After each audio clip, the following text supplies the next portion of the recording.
Ketum Nasdem akui saling dukung dengan Prabowo Subianto, Surya Paloh sebut kawan lama. Survei elektabilitas Prabowo Gibran unggul hampir di semua daerah di Indonesia. Prabowo Gibran bagikan ratusan becak listrik pertama di dunia. Mahfud MD diserang emak-emak imbas pernyataan dosa besar melahirkan anak tak berakhlak. Halo Sobat Pojok, minggu ini kita akan menyajikan berita-berita terupdate, aktual dan berbagai informasi menarik lainnya selama sepekan. Bersama saya Putri Anju di program Resum Pojok Negeri Media.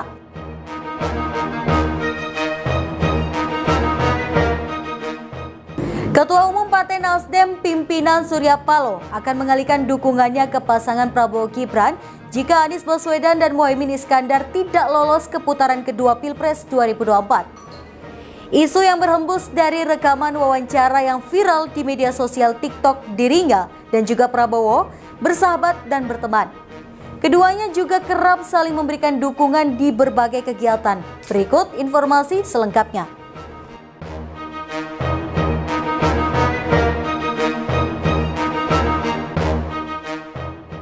Beredar isu Surya Paloh akan mengalihkan dukungan ke pasangan Prabowo Gibran jika Anies Baswedan dan Muhaimin Iskandar tak lolos ke putaran kedua Pilpres 2024.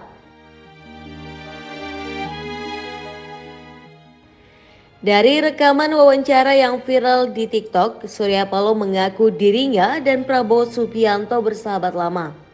Keduanya juga kerap saling dukung di berbagai kegiatan.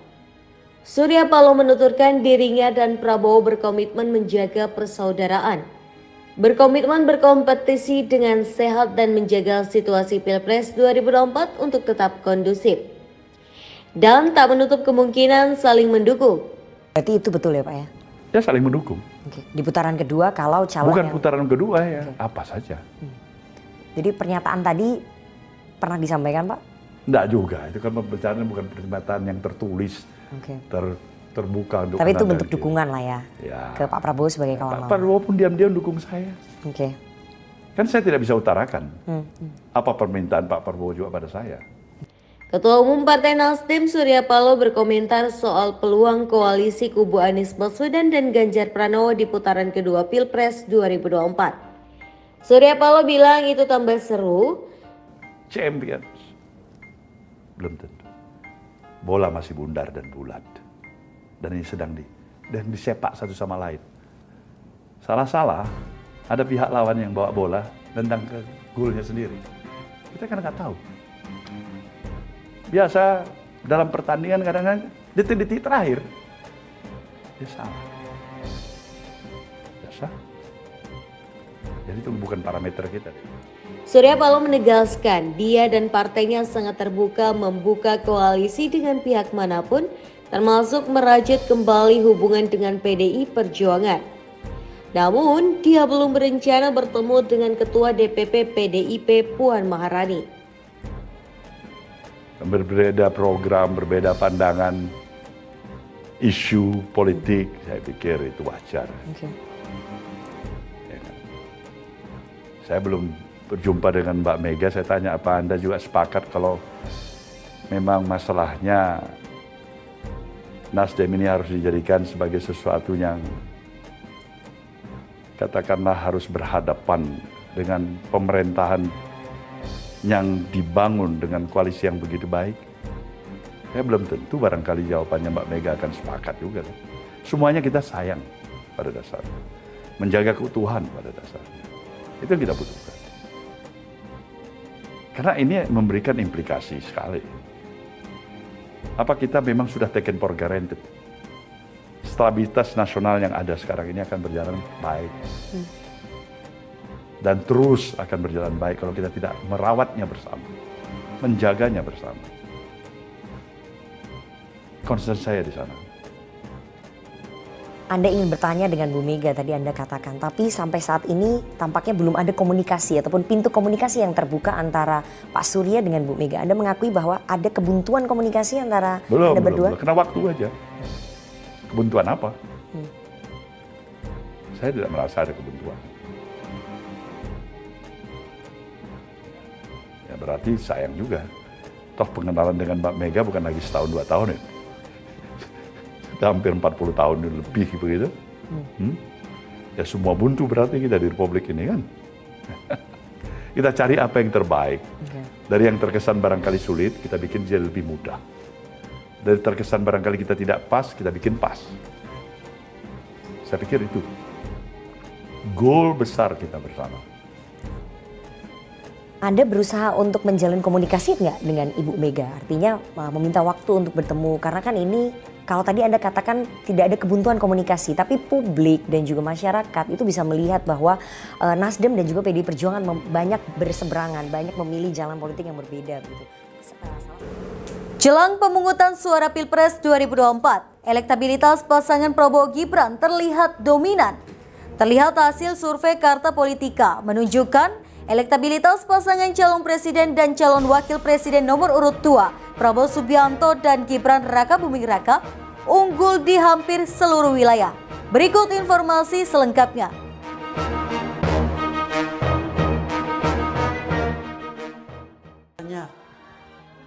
Jangan tanya Habib Lutfi kosong berapa, sudah jelas tahu sama Pak Prabowo, kok tanya. Percaya kan? Percaya tidak? Subianto, calon presiden Republik Indonesia, dan kepada Bapak Prabowo.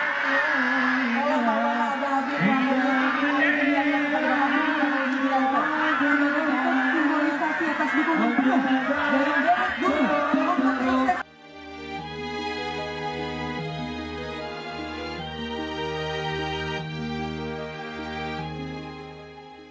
Tren elektabilitas para capres dan cawapres 16 hari jelang pemungutan suara Pilpres 2024 masih terus berubah. Namun, elektabilitas pasangan Prabowo Gibran terlihat dominan. Dari dua survei terbaru misalnya, dominasi Anies Baswedan di Jakarta mulai disalip Prabowo Subianto. Sementara persaingan di Jawa Timur berlangsung ketat. Selisih antara paslon hanya beda-beda tipis. Ganjar Pranowo terlihat masih unggul di Jawa Tengah meski hanya berselisih tipis dengan Prabowo Subianto. Simak hasil survei elektabilitas terbaru menuju Pilpres 2024. Survei Carta Politika. Hasil survei Carta Politika menunjukkan elektabilitas pasangan calon presiden dan calon wakil presiden nomor urut 2, Prabowo Subianto dan Gibran Rakabuming Raka, unggul di hampir seluruh wilayah. Survei terbaru Carta Politika ini digelar oleh Carta Politika pada 4 hingga 11 Januari 2024 dengan 1.220 responden yang berusia di atas 17 tahun dan tersebar di seluruh provinsi Indonesia. Kita cek, kalau kita perhatikan berdasarkan demografi, kita cross-tab secara wilayah, kita bagi ke dalam beberapa zona. Kekuatan Pak Prabowo Gibran, pasangan Pak Prabowo Gibran itu hampir merata di seluruh zona wilayah.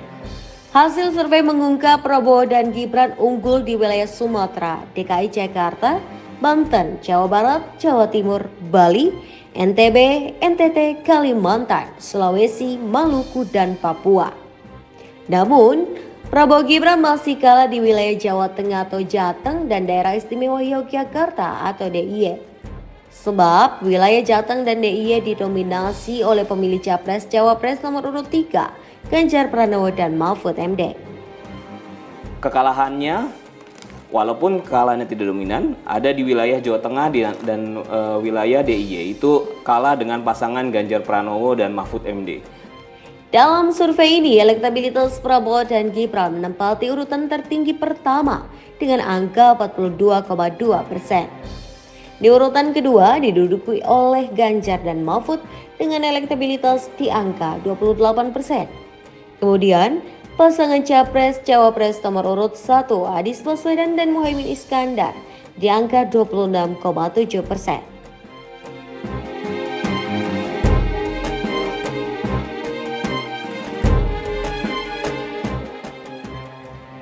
Survei Carta Politika ini dilakukan dengan metode multi-stage random sampling. Survei dilakukan secara tatap muka dengan margin of error di angka 2,82%. Rincian sebaran hasil survei Carta Politika soal elektabilitas Capres-Cawapres berdasarkan kategori wilayah. Sumatera, Anies Mohaimin 36%, Prabowo Gibran 41%, Ganjar Mahfud 22%, tidak tahu atau tidak jawab 1%. DKI Jakarta dan Banten, Anies Mohaimin 34%, Prabowo Gibran 36%, Ganjar Mahfud 25%, tidak tahu atau tidak jawab 5%. Jawa Barat, Anies Mohaimin 26%, Prabowo Gibran 47%, Ganjar Mahfud 20%, tidak tahu atau tidak jawab 7%. Jawa Tengah dan Daerah Istimewa Yogyakarta, Anies Mohaimin 14%, Prabowo Gibran 35%, Ganjar Mahfud 47%, tidak tahu atau tidak jawab 3%. Jawa Timur, Anies Mohaimin 28%, Prabowo Gibran 40%, Ganjar Mahfud 32%, tidak tahu atau tidak jawab 0%. Bali, NTB, dan NTT, Anies Mohaimin 8%, Prabowo Gibran 52%, Ganjar Mahfud 37%, tidak tahu atau tidak jawab 3%. Kalimantan, Anies Mohaimin 26%, Prabowo Gibran 49%, Ganjar Mahfud 24%, tidak tahu atau tidak jawab 1%. Sulawesi, Anies Mohaimin 39%, Prabowo Gibran 42%, Ganjar Mahfud 13%, tidak tahu atau tidak jawab 6%. Maluku dan Papua, Anies Mohaimin 17%, Prabowo Gibran 50%, Ganjar Mahfud 28%, tidak tahu atau tidak jawab 5%. Sebentar, saya pengen dengar teriakannya warga Bali. Mana Bali?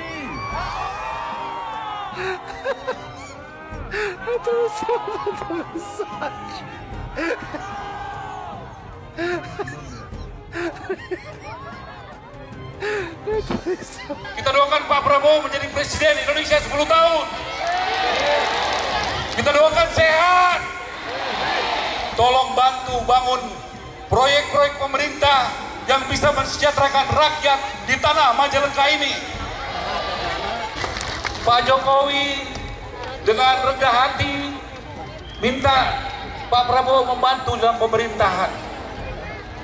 Dan Pak Prabowo yang bertarung keras 2 kali, walaupun pendukung Prabowo ada yang tidak suka menganggap Pak Prabowo menjadi pengkhianat karena bergabung dengan lawannya Pak Jokowi, termasuk juga pendukung Pak Jokowi ada yang tidak suka, tetapi demi bangsa dan negara, demi kerukunan, Pak Prabowo dan Pak Jokowi rela untuk bersatu untuk Indonesia.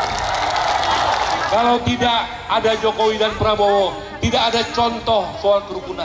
Berbagai macam cara untuk menarik simpati masyarakat di masa kampanye Pilpres 2024. Tim kampanye nasional Prabowo Gibran membagikan ratusan becak listrik di Kota Madiun. Pembagian becak listrik ini merupakan yang pertama di Indonesia, bahkan bisa disebut pertama di dunia.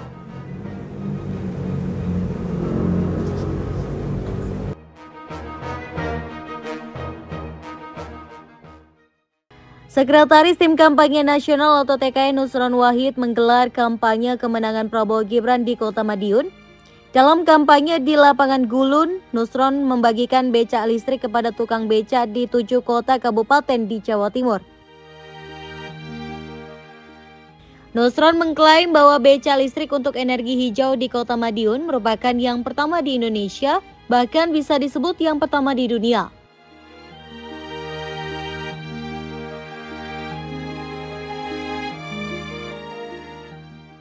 Nusron menyebutkan bahwa launching becak listrik wujud kepedulian Prabowo yang mencintai wong cilik atau orang kecil. Ratusan tukang becak dari kota Kabupaten Madiun, Ponorogo, Pacitan, Magetan, Tulung Agung, dan Trenggale diminta agar ikut memenangkan Prabowo Gibran 1 putaran. Sementara itu, Presiden Becak Listrik Indonesia Nani S. Deyang menyatakan sudah memproduksi 800 unit becak listrik dibagikan di 7 kabupaten di Jawa Timur sebanyak 200 buah. Tak hanya itu, becak listrik juga dibagikan 50 buah di kota Solo dan 100 di kota Cirebon, Magelang, Pekalongan, dan beberapa kota lain di Jawa Tengah.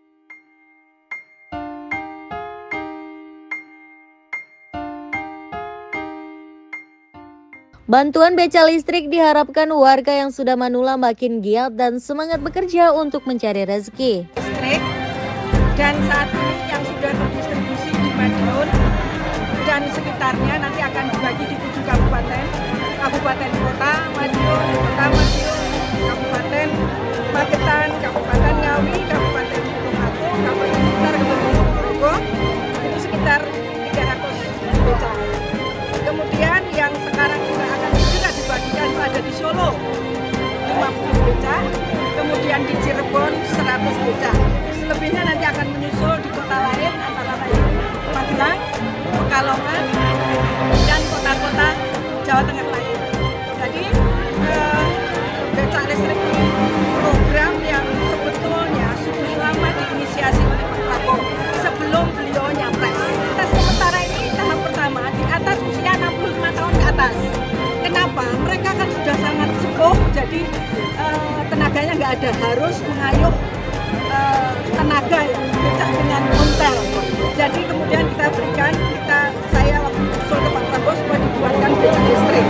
15, karena ini belum pernah ada, di dunia ini baru pertama, tapi kira-kira nominalnya 15 sampai 20 juta. Kita lagi memang mengajukan untuk Kapolri agar diberikan regulasi ini tidak perlu ada SIM supaya memudahkan bagi tukang becak. Termasuk dengan kelayakannya? Ya, kita terus. Ini kalau kelayakannya ini sudah insinyur kita yang buat dari ITB, dari ITS, dari mana-mana kita kumpulkan yang membuat ini, dan insya Allah ini sudah diuji coba 3 bulan.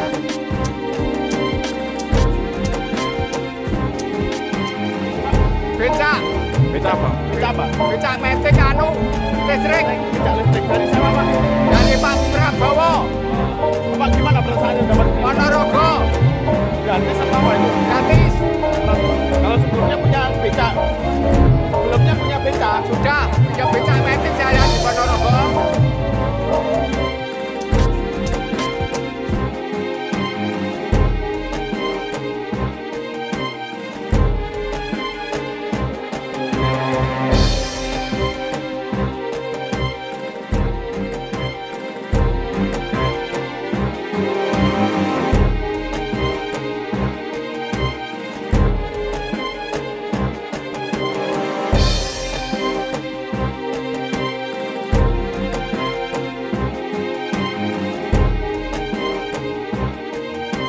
Cawapres nomor urut 3 Mahfud MD mendapat komentar dan juga hujatan dari para ibu-ibu di media sosial. Pasalnya, beredar video dari media sosial, Mahfud MD menyatakan dosa besar bagi ibu-ibu yang melahirkan anak tidak berakhlak. Hal tersebut disampaikan Cawapres nomor urut 3 Mahfud MD, di mana video pernyataan tersebut tersebar di media sosial. Berikut informasi selengkapnya.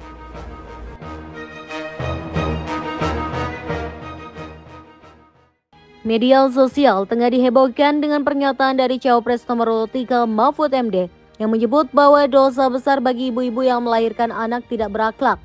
Sontak saja pernyataan tersebut menuai komentar hujatan dari para ibu di media sosial X. Komentar emak-emak tersebut diunggah ulang oleh pemilik akun X @infoberagam dengan menyematkan keterangan bahwa kita bukanlah Tuhan yang bisa mengatur akhlak seseorang yang akan lahir ke dunia, sehingga Mahfud MD dihimbau agar tidak berbicara sembarangan.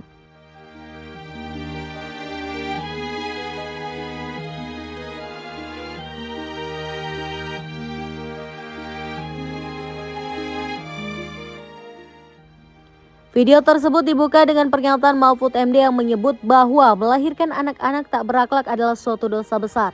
Sontak saja, pernyataan itu menuai komentar dari seorang emak-emak menyangkut etika dari seorang cawapres. Melahirkan anak-anak yang tidak berakhlak itu adalah satu dosa besar. Wah, Prof, ternyata ngambeknya lama juga ya. Saya nggak menyangka loh, kalau misalnya buntut daripada sebuah pertanyaan bagaimana cara mengatasi greenflation akan menjadi sepanjang ini. Ketika ya Prof, ada seseorang yang menggaung-gaungkan etika tetapi dirinya sendiri tidak beretika Prof, maka saya pernah menyampaikan opini saya bahwa etika itu hanya akan menjadi omong kosong saja, hanya sebuah kata-kata yang dibicarakan tanpa ada artinya. Dan ketika profesor menyangkut pautkan bahwa seorang ibu yang melahirkan anak yang tidak berakhlak dan tidak beretika itu memiliki dosa besar, ini sudah terlalu jauh, Prof. Lalu ketika Mahfud MD menyangkut pautkan antara seorang ibu yang melahirkan anak tak berakhlak dan tak beretika adalah dosa besar, hal tersebut sudah melewati batas.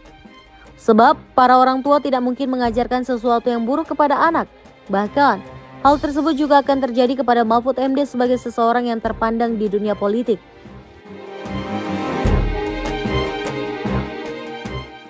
Wanita dalam video tersebut juga menegaskan bahwa akhlak dan etika seseorang anak bukan hanya dipengaruhi oleh orang tuanya saja. Lebih jauh dari itu, seorang anak akan melihat lingkungan sekitar yang tentu saja akan menjadi contoh untuk tumbuh kembangnya. Meletakkan sudut pandang saya sebagai orang tua dan juga seorang ibu, kami ini, para orang tua dan para ibu, tidak akan mungkin Prof mengajarkan suatu hal yang buruk kepada anak-anaknya. Dan saya yakin hal itu juga terjadi sama dengan profesor. Profesor sebagai seorang ayah tidak akan mungkin mengajarkan suatu hal yang buruk pada anak-anaknya. Namun, yang harus profesor ingat, etika dan akhlak daripada seorang anak tidak hanya dipengaruhi oleh ajaran orang tuanya. Banyak panutan daripada masyarakat yang bisa dicontoh oleh anak-anak itu sendiri. Contoh saja, seorang pemimpin yang dilihat oleh anak-anak, ketika pemimpin itu tidak memiliki etika, bisa saja contoh dari pemimpin itu yang akan diambil oleh anak-anak. Saya rasa, Prof, apa yang Profesor sampaikan ini sudah terlalu jauh keluar daripada arena permainan. Tolonglah didik anak-anak dan didik masyarakat untuk menjadi dan memiliki akhlak yang baik, memiliki etika yang baik. Apalah bedanya ketika kita menggaungkan etika itu sendiri, tapi kita menjatuhkan etika itu sendiri. Menurut dia, apa yang telah disampaikan oleh Mahfud MD tersebut sudah terlalu jauh dan keluar dari arena permainan. Dia juga berharap Mahfud MD mendidik anak-anak dan masyarakat untuk memiliki akhlak serta etika yang baik.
Lagi viral di medsos pernyataan dari Menko Polhukam yang menyatakan membiarkan mak-mak, ibu-ibu melahirkan anak yang tidak berakhlak adalah dosa besar bagi bangsa ini.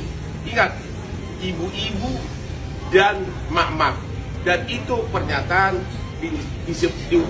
diutarakan nggak lama sesudah debat dengan Cawapres. Coba kita renungkan, maksudnya siapa itu ibu-ibu? Ya, maksudnya siapa ibu? Maksudnya siapa itu anak yang tidak berakhlak? Saya kira semua tahu siapa yang dimaksudkan dengan anak yang tidak berakhlak. Dan kita udah tahu kalau memang anak itu yang disebutkan adalah anak tidak berakhlak, berarti ibunya adalah yang itu, Pak Jokowi. Aduh, kenapa sampai hari ini belum diganti Menko Polhukam? Dia kan yang rujuk Bapak. Kok pernyataan ada seperti itu ditujukan kepada siapa, Pak? Kalau itu dinyatakan kepada keluarga saya akan lapor, saya akan ambil tindakan hukum. Ayo Pak Jokowi segera bertindak. Ini demi kepastian hukum di negeri ini. Kita perlu Menko Polhukam yang ada waktunya mengawasi penegakan hukum. Itu tadi berita terhangat selama sepekan ini. Nantikan berita lainnya di web kami di pojoknegeri.com dan di channel YouTube kami Pojok Negeri Media. Jangan lupa untuk komen, like, dan subscribe channel kami. Kami undur diri, sampai jumpa di Resum pekan depan.